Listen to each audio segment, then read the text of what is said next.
Ayun mga boss, ang ituturo ko naman ay kung paano mag factory reset sa 5v5 gamit ang gateway.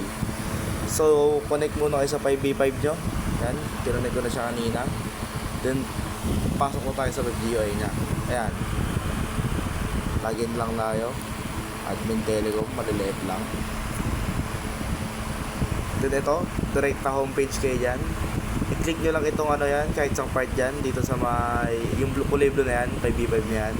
Click lang kayo kahit saan. Then lalabas ngayon to. I-click nyo lang yung restore defaults. Ayan. Then okay. Yan, successfully na. Wait nyo lang, wait nyo lang mag-reboot yung 5v5 nyo. Then all goods na yan. Na factory reset na siya. So parang ganyan, ayan.